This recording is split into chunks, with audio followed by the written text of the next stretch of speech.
Imagine a world where the purest ambition met profound philosophy, clashing in the heart of an empire. In the annals of ancient Rome, few figures embody the raw, unyielding force of ambition quite like Agrippina the Younger. Born into the Julio-Claudian dynasty, granddaughter of Augustus himself, she was destined not merely to witness history, but to shape it with an iron will. Her story, a gripping drama of power and manipulation, would inevitably entangle with the quiet wisdom of a man whose philosophy preached self-control, Seneca. Agrippina's early life was a tempest. Exiled by her brother, Emperor Caligula, and later by her uncle and eventual husband, Claudius, she understood the precarious nature of power. Each setback fueled a burning resolve to secure her family's legacy and, by extension, her own. Her gaze settled firmly on her son, Lucius Domitius Ahenobarbus, a path through which she could reclaim influence. Her ascent was meticulously planned. After Claudius's wife Messalina was executed, Agrippina maneuvered herself into marriage with the emperor. She persuaded Claudius to adopt her son, renaming him Nero, and to declare him heir over his own biological son, Britannicus. She wasn't just a mother, she was a strategist, envisioning a future where her son, guided by her hand, would rule the vast Roman world. It was into this ambitious vortex that Lucius Annius Seneca, the Stoic philosopher, was drawn. Recalled from exile in Corsica by Agrippina herself around 49 AD,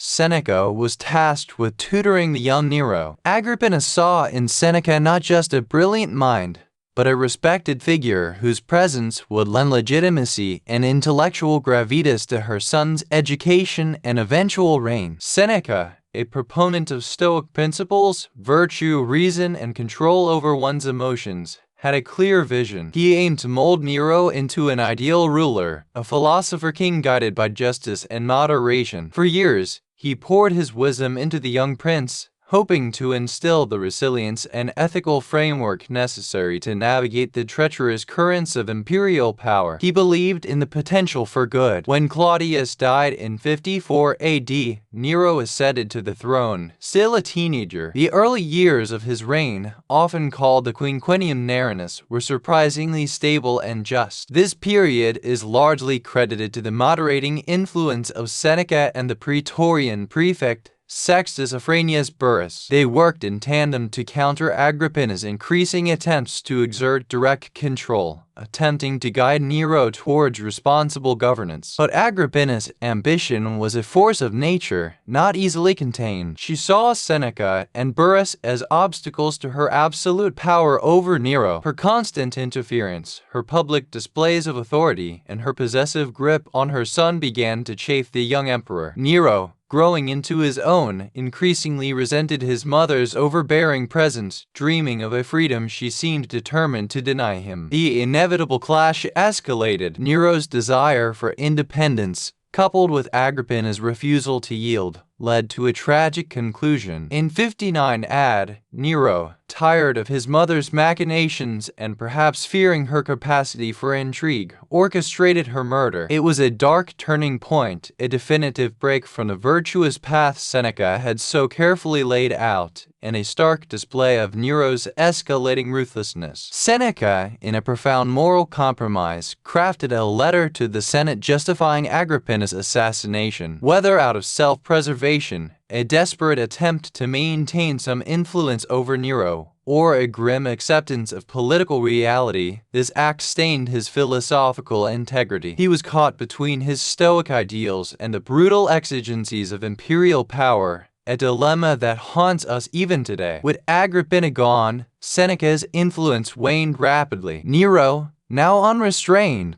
plunged deeper into artistic pursuits and hedonism, ignoring the principles of governance. Seneca recognized the shift, the unraveling of his life's work. He gradually withdrew from public life, offering his vast wealth to Nero in an attempt to retire, knowing his presence was now an irritation to the increasingly volatile emperor. Finally, in 65 AD, Seneca was implicated, likely falsely, in the Pisonian conspiracy to assassinate Nero. The emperor ordered him to commit suicide. Facing his end with characteristic stoic calm, Seneca opened his veins, offering his final moments as a testament to the philosophy he had preached. His death marked the complete triumph of unchecked power over the wisdom he had tirelessly tried to impart. The intertwined fates of Agrippina, Seneca, and Nero offer a timeless lesson. Agrippina's ambition, though powerful, ultimately devoured her. Seneca's wisdom, though profound,